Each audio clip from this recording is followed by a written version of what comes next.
Mis amigos, el mal se mueve en medio nuestro, en la realidad de este mundo caído desde sus primeras eras, digamos que de una forma natural.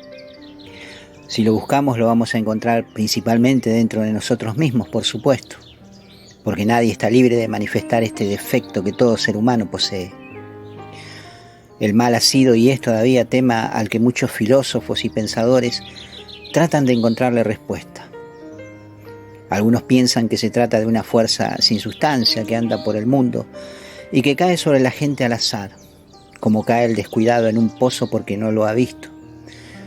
Pero nosotros los cristianos sabemos por revelación divina que el mal tiene un origen, una causa, un fundamento, una personalidad viva, pensante y con voluntad propia, con una intencionalidad definida y totalmente vacío de piedad y de misericordia.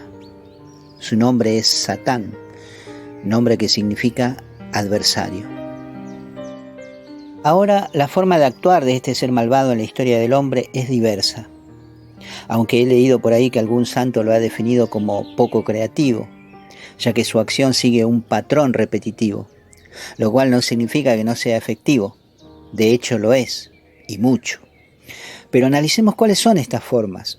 De acuerdo a lo que encontramos en el libro Habla un exorcista, del padre Gabriel Amor, quien fuera exorcista oficial del Vaticano durante muchos años, y el cual ha tenido muchos enfrentamientos con el enemigo en el terreno de la posesión de cuerpos. Lo primero que nos dice el padre Gabriel Amor en su libro es que Cristo es el centro del universo. Todo ha sido hecho por Él y para Él, en los cielos, los ángeles, y en la tierra, el mundo sensible con el hombre a la cabeza. Sería hermoso hablar solamente de Cristo, pero iría contra todas sus enseñanzas y contra su obra también, y corremos el riesgo de no entender bien el significado real de la redención. Porque las Escrituras nos hablan del reino de Dios, pero también nos hablan del reino de Satanás. Nos habla del poderío de Dios, único creador y Señor del universo, pero también del poder de las tinieblas. Nos hablan de los hijos de Dios y de los hijos del diablo. Es imposible comprender la obra redentora de Cristo sin tener en cuenta la obra disgregadora de Satanás. Sabemos que Satanás se revela cuando ve que Dios, al crear al hombre, sopla sobre él su propio espíritu, ya que además de crearlo imagen y semejanza suya, le da la posición de hijo, algo que no hizo con ninguna de sus demás criaturas. Dios Padre coloca al hombre por sobre toda la creación angélica, al primer hombre, el Adán del que nos habla la Escritura, y por consecuencia a toda su descendencia. Satanás opta por no servir a quien él considera un ser inferior, el hombre, y se rebela contra ese mandato. Así es que sucede un combate en el cielo en donde Satanás y la tercera parte de la creación de ángeles fueron expulsados de la presencia de Dios, convirtiéndose estos ya sin la beatitud de Dios en demonios llenos de maldad.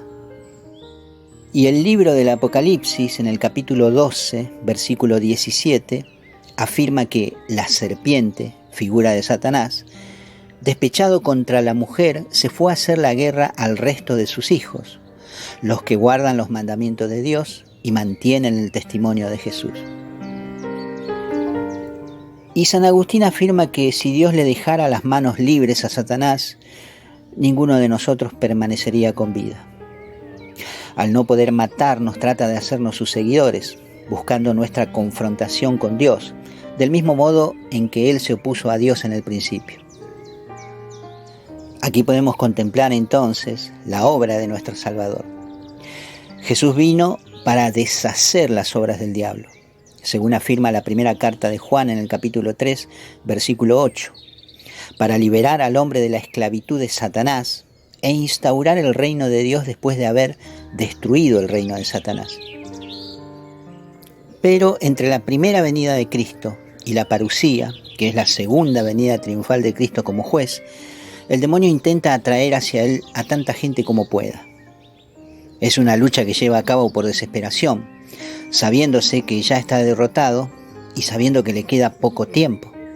Por eso San Pablo nos dice con toda sinceridad que nuestra lucha no es contra la carne y la sangre, sino contra los espíritus del mal, los demonios que están en las alturas. Queda claro entonces, hermanitos, que detrás del concepto del mal hay una personalidad viva. Se trata de seres espirituales, sí, pero personales, dotados de inteligencia, voluntad, libertad e iniciativa. Se equivocan completamente aquellos teólogos modernos que identifican a Satanás con la idea abstracta del mal. Esto es una auténtica herejía, o sea que está en abierta contradicción con lo que dice la Biblia, con la patrística y con el magisterio de la Iglesia. Jesús habla de Satanás como un ser vivo y con voluntad e intenciones propias. Y toda la obra de salvación no tendría comprensión sin esta figura que se contrapone a la Iglesia. Fíjense que el Concilio Vaticano II insistió con eficacia sobre la constante enseñanza de la Iglesia, reafirmando que toda la historia humana está penetrada de una tremenda lucha contra las potencias de las tinieblas, lucha iniciada en los orígenes del mundo. ¿Cómo logran entender la obra de Cristo aquellos que niegan la existencia y la activísima obra del demonio? ¿Cómo logran comprender el valor de la muerte redentora de Cristo, sacando de la historia al que fue el causante del pecado en el hombre y de la muerte su fatal consecuencia? Sobre la base de los textos de la Escritura, el Vaticano II afirma: con su muerte, Cristo nos ha libertado del poder de Satanás. Jesús, crucificado y resucitado, derrotó a Satanás. Y continúa diciendo el Padre Gabriel: de entre los numerosos discursos de San Juan Pablo II sobre Satanás, traigo a memoria un pasaje de lo que dijo el 24 de mayo de 1987, durante una visita al santuario de San Miguel Arcángel. Esta lucha contra el demonio, que distingue con especial relieve al Arcángel San Miguel, es actual todavía hoy, porque el demonio sigue vivo y activo en el mundo.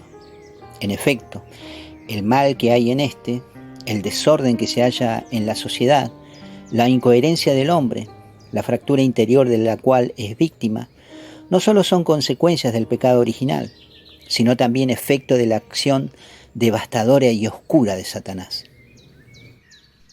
Ahora la pregunta que nos hacemos es: ¿qué trastornos puede causar el demonio en los hombres mientras están vivos? Podemos enumerar algunos para que estemos atentos, porque hay una acción ordinaria del demonio, que está orientada a todos los hombres, la de tentarlos para el mal. Incluso Jesús aceptó esta condición humana nuestra, dejándose tentar por Satanás.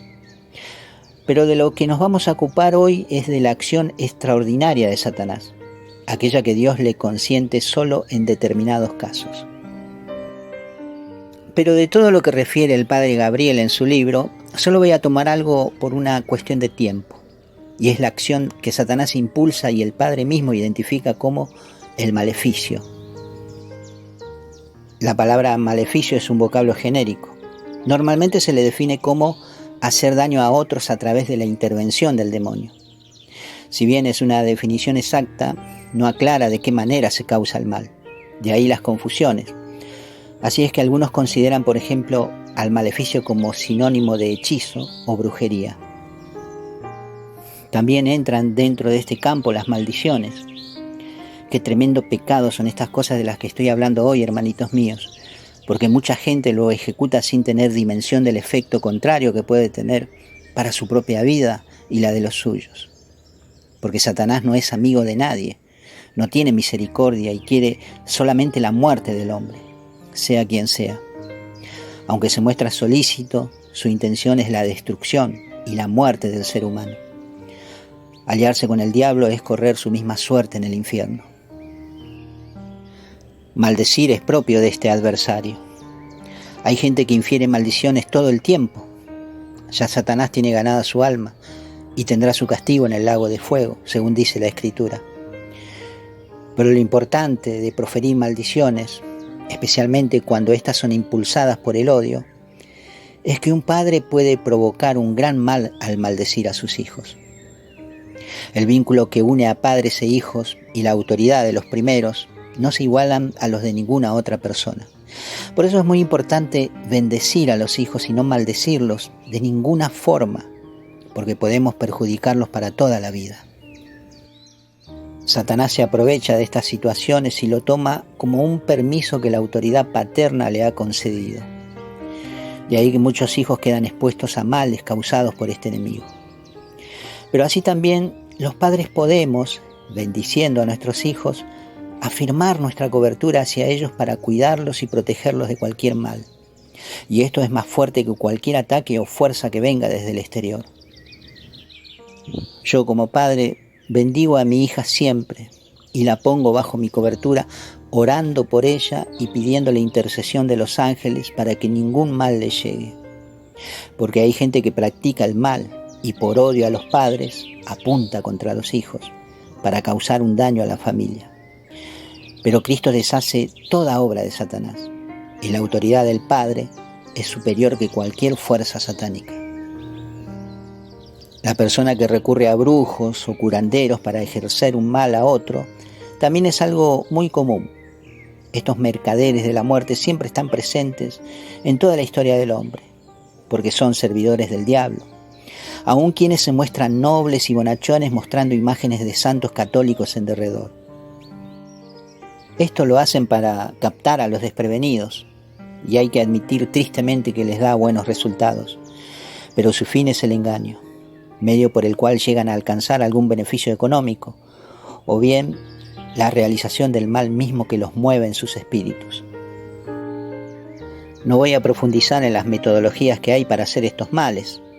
Solo quiero expresar que todos estos recursos fueron condenados en la Biblia ya desde antiguo, y Cristo mismo advirtió que quienes practican estas cosas no esperen otra cosa más que el propio infierno, reservado para Satanás y sus ángeles. Por eso te digo, hermanito y hermanita, no caigas nunca en estas prácticas, porque el mal que pretendes hacer puede volverse contra vos mismo cuando te encuentres con un hijo de Dios. La Escritura nos dice que los demonios huían de las prendas y pañuelos que había usado San Pablo, porque estos espíritus reconocen a quienes tienen poder de aplastarlos con su sola oración. Bendecí a tus hijos, bendecí y nunca maldigas a nadie. La bendición es de Dios y la maldición es del maligno. Si alguna vez lo hiciste, si le deseaste el mal o la muerte a alguien, arrepentite y pedí perdón a Dios. Y de aquí en más, bendecí a esa persona. No atraigas el mal sobre tu casa. No recurras a brujos que te prometen atraer a un hombre o a una mujer con un encantamiento o hechizo. No vayas a ellos buscando el mal de nadie. Este es un juego peligroso que puede costarte la salvación de tu alma. Le pido al Señor, hermanito y hermanita, que si llegaste hasta aquí y crees que algo de esto que hablé te está ocurriendo, que toda atadura provocada por fuerzas malignas sea destruida en este momento, por la sangre de nuestro Señor Jesucristo. Porque no somos propiedad del diablo, somos propiedad de Cristo, porque Él nos ha libertado del dominio de Satanás con su sangre preciosa derramada en la cruz del Calvario. Y por sus benditas llagas fuimos y somos, a partir de su redención, curados de toda enfermedad. Que el Dios de la Biblia, el Sadai Todopoderoso, Yahvé de los ejércitos celestiales, venga en nuestra ayuda y anule toda palabra de maldición, toda intención de perjurio, todo deseo de muerte contra nosotros y nuestra casa, levantando su brazo poderoso contra las fuerzas enemigas de Satanás. Que así sea, hermanitos, en el nombre del Padre, y del Hijo, y del Espíritu Santo. Amén.